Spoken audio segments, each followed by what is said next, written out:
Welcome back. It's Evan Who's the 57 here. I am on a relatively new game right now. You might have seen a couple videos of me on here, but I'm on Tom Clancy's Ghost Recon Wildlands, and this will be my review and a little bit of gameplay for the game. So first off, I do want to say that I appreciate the realism that they tried to create here in the game, and it is done pretty well. So I'll go over some pros, cons, and give you a bit of gameplay, show you what you can do, and my recommendation on whether or not you buy the game.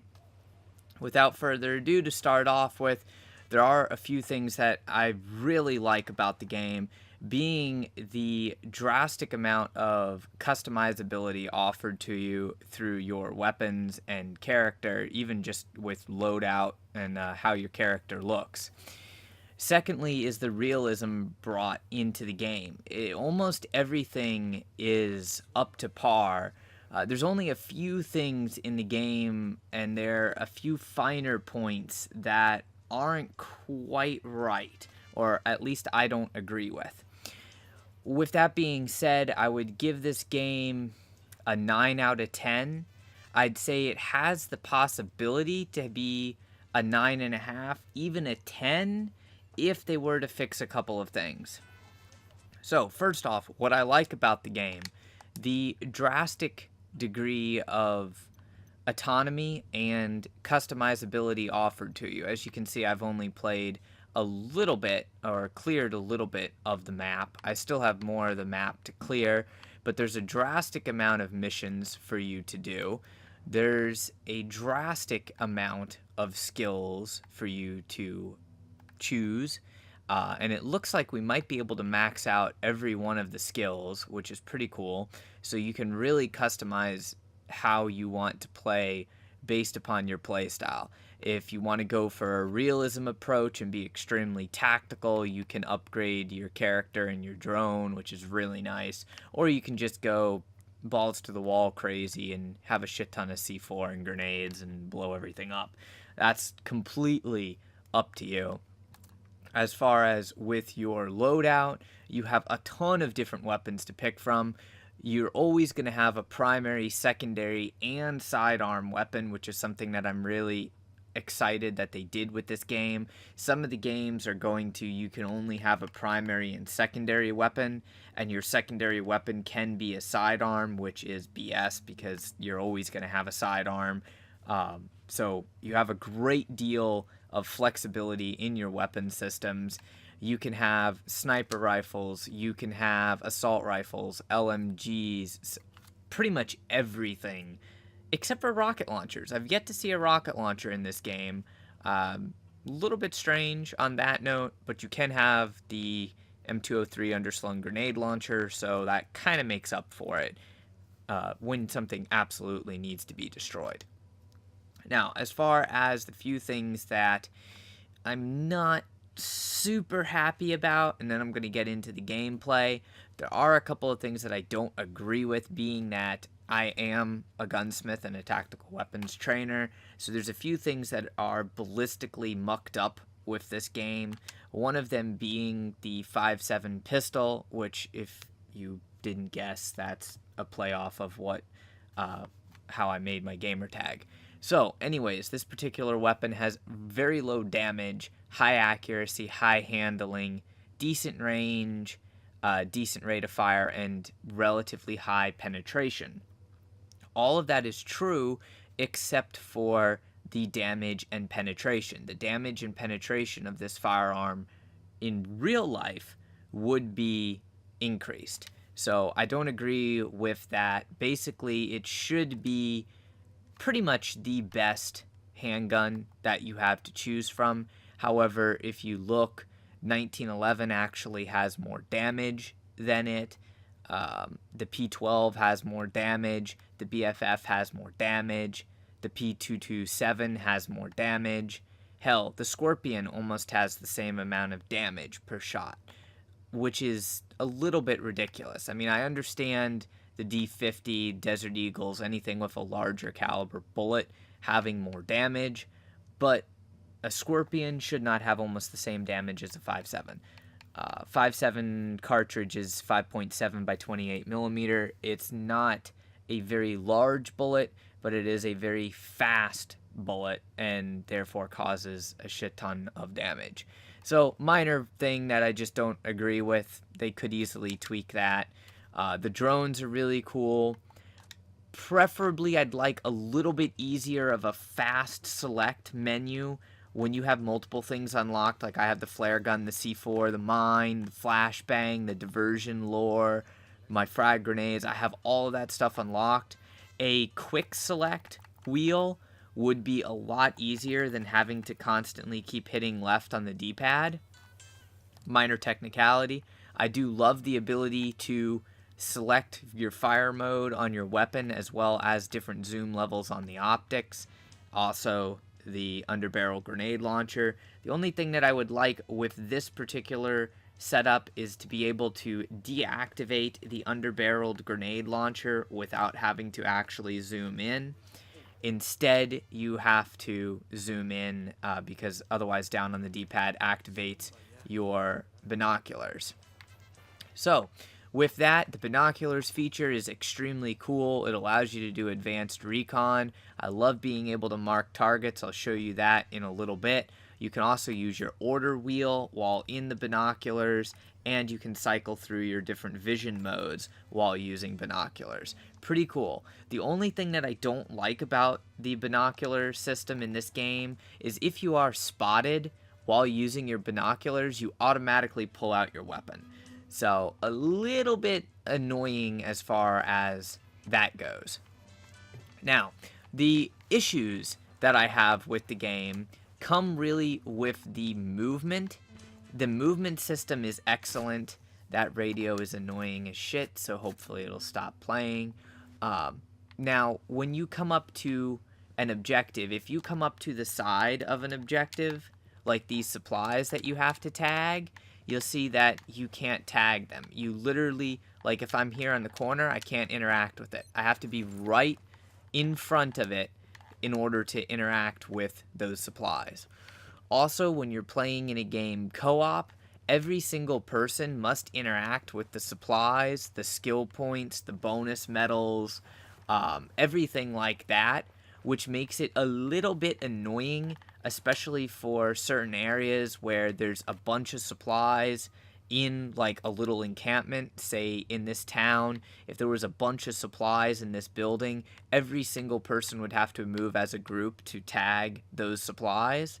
I kind of think that it should be the same way that the intel works. When you acquire intel, it unlocks it for everybody in the squad, assuming they don't already have that. So that's just a little bit of an annoyance in my part. There's also a big glitch with this game where you desync from other players, and you'll have a suppressor on your weapon, but technically in the game you don't have a suppressor on your weapon.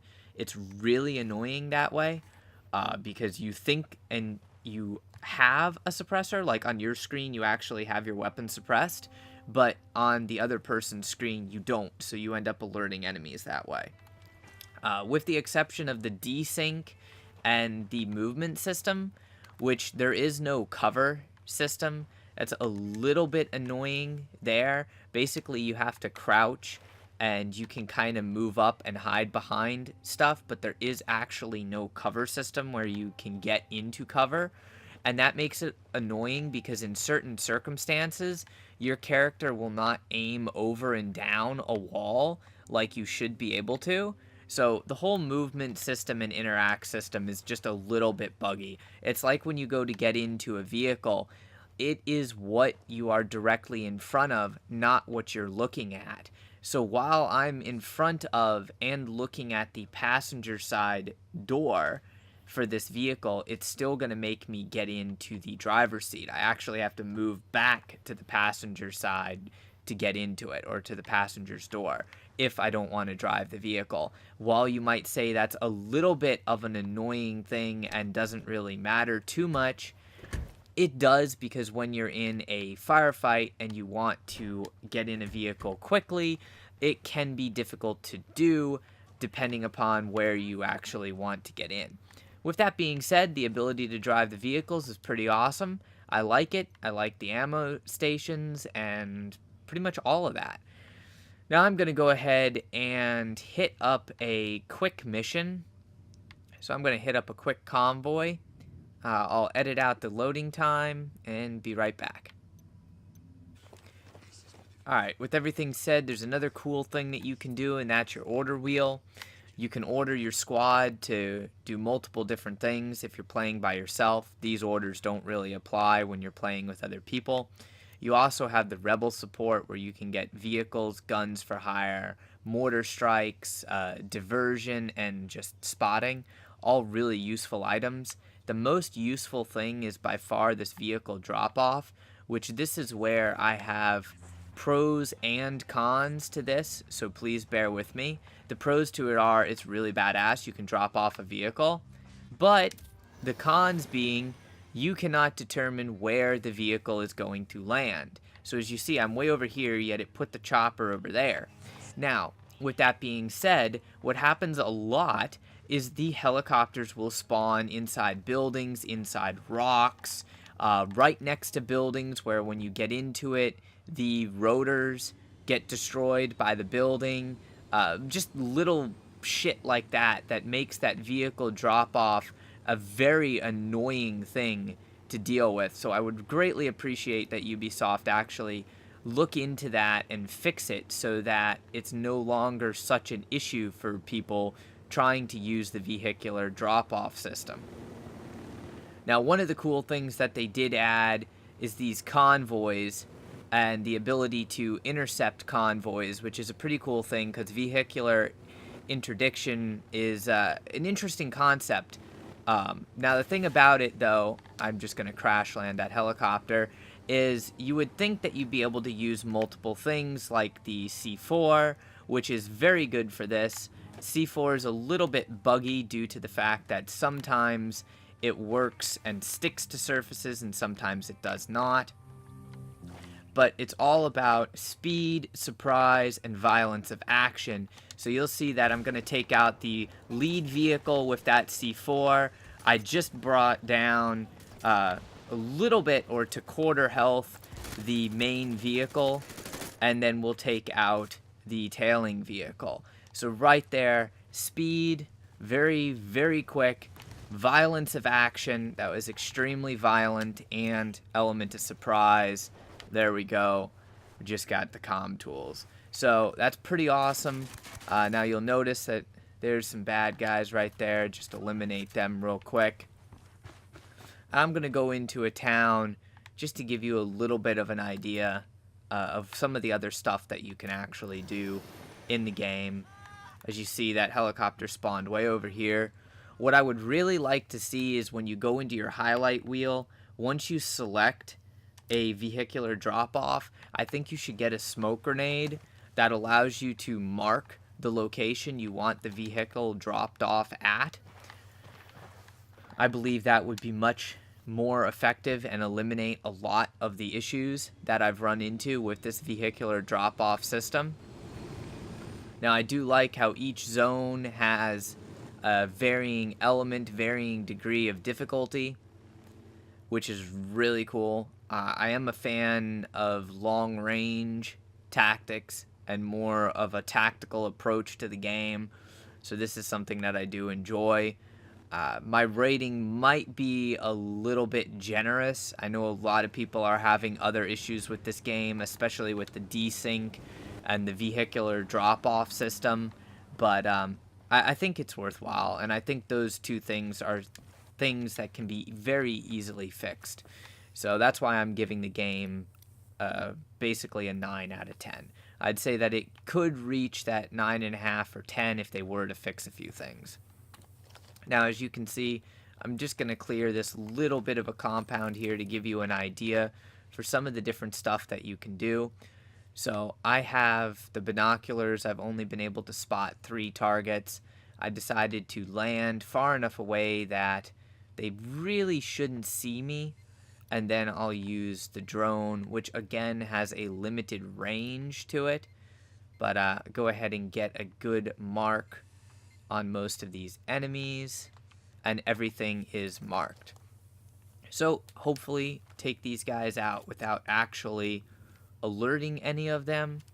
Now, in order to do that, you do have to be careful, and you have to actually watch where your targets are and who is next to your targets. So I'm going to stay back here, and I'm going to eliminate the targets that are most exposed first. I do have a sniper rifle. Bullet drop is relatively decent in this game. It's kind of okay to compensate for, but there are issues where bullet drop is very annoying because they don't give you any dope for your weapons. Therefore, you don't actually know what the drop is, and you kind of have to guess until you get more used to the game. So a dope sheet or a firing range would be greatly appreciated. As you've seen there, I just used the sync shot cooldown, or sync shot ability, which now is on cooldown. It's a very good thing to use and to have. And I'm going to show you another one of the rebel support abilities, which is to go over here and use the drone, and then go into your order wheel, and I can actually select that mortar strike. I'm going to get a little bit closer for a better line of sight right there, and I'm going to go ahead and target them with a mortar strike, allowing me to call in a devastating area of effect attack and basically destroy all of those guys. Now, another thing I can do with the drone, I have the explosion on it. This is a pretty cool one. Unfortunately, it's going to take a second for it to come off cooldown. So I'm just going to go prone up here and watch. They're hunting me, but they don't know where I am. So I'm going to fly this drone right up next to this guy and detonate it. That's another thing that you can do once you have the ability unlocked. And it's pretty awesome, to say the least. So let's see, that guy's walking. He's going to investigate the explosion, and he's dead. Now, with that being said, the distance in this game is a little bit wonky. It's done really well, but it could be done just a little bit better, because targets, when you start off sniping at least, you only have an ACOG, and it's basically a no magnification, maybe 2 times magnification at most, and it makes it very, very difficult the way that the distance is in this game, due to the fact that the distance actually is a little bit longer, and it makes targets appear smaller than they actually would. So it's a little bit of a pet peeve, but other than that, it's a very fun game. I do have a slight issue with parachuting.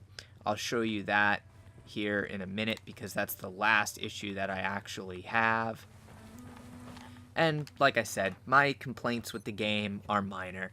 The biggest deal is the desync and disconnecting from other players. However, I'm sure they'll fix that in time. So one of the really cool things that you can do is you can unlock a parachute. Once you have the parachute ability, you can technically base jump off of cliffs, and you can additionally jump out of helicopters and planes and things like that, giving you the ability to parachute in 2 targets or 2 locations that might be either too difficult to get into by vehicle, or you just don't want to mess with, like, say, that compound up there ahead of me. Well, maybe you don't want to take in a helicopter because they have a SAM site, or, you know, maybe there's a jammer and you're playing by yourself, can't use your drone, things like that. Parachuting is a very viable strategy. Now, it does take you quite a while to gain altitude in this game. You can go up to almost 4 kilometers off the ground, depending upon the location that you're in. And the issue that I have with parachuting is sometimes when you're running off of a cliff, if you want to do the base jump, or even sometimes when you're jumping out of a helicopter, depending upon the altitude, you will not have the option to use your parachute. And basically what happens is your character crosses their arms across their chest and literally just falls straight to the ground and you die. So I do like the realism aspect of the game. There is no respawns in real life. The bullet penetration in this game is fairly accurate. And I don't know, overall, I like the game. I have a lot of fun with it. Now, would I recommend you buy the $100 edition of the game? I wouldn't typically buy the $100 edition right now. I would say the game's definitely worth the $60 for the base game, but the $100 edition of the game is a bit much due to the constant desyncs. You can actually check out some of my gameplay videos, and you'll see that in episode 3 we ran into a desync, and in episode 7 I constantly ran into the disconnects. So that is something to keep in mind. Alright, we're about as high up as you can get. Seeing that little autosave icon, and you can just bail out. Now, you do have the ability to kind of steer your character, just like if you were parachuting in real life. And you can actually go faster, you can steer your character, and you can deploy your chute whenever you want to, which gives you a great deal of flexibility. Like, I can deploy my chute here, and I can pretty much just float all the way down to wherever I want to go, and you're not going to get locked onto by any SAM sites, anything like that. So I could probably literally float to that mountain over there if I really wanted to. You can also steer the parachute. You can change directions. You can use it to come in faster, basically lose altitude really, really quick, relatively quick, change directions. I'm going to try and land almost right on top of that helicopter and see exactly how close I can get to it. I should be able to pull it off. It's relatively easy to do, like I said. And pull up. Basically land right there at the fence. Done. Now, if I were to bring my helicopter into this area, I would have most likely alerted all of these enemies. You'll see that if I throw up a drone and bring it over the camp, there's a lot of orange, which means there's technically a lot of enemies. There's one on a minigun. There's a couple more in there. So you can see the value to parachuting. At least what I think is a value to parachuting. Now, to answer a couple questions that I know some of you might have, are any of the vehicles armed? Yes, some of the helicopters have miniguns on them that the passengers can operate.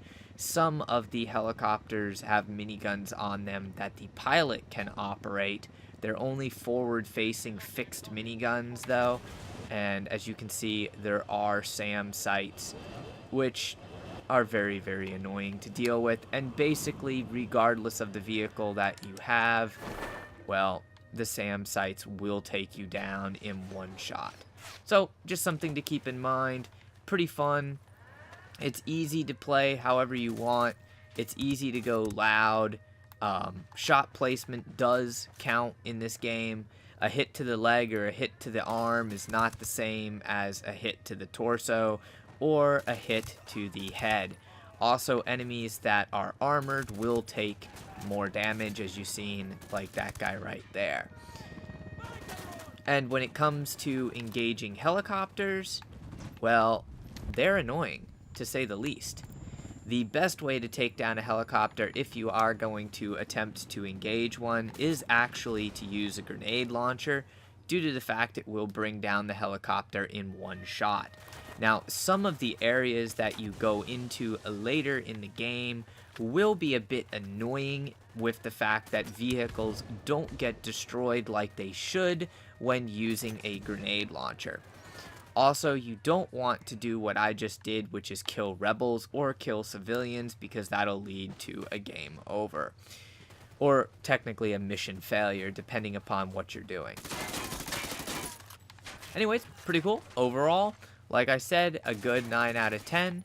Hopefully you guys enjoyed. If you have any questions, comments, anything like that, make sure you leave a comment. Otherwise, smash the like button, share the video with a friend, and subscribe for more content. Until next time, stay frosty, ghosts.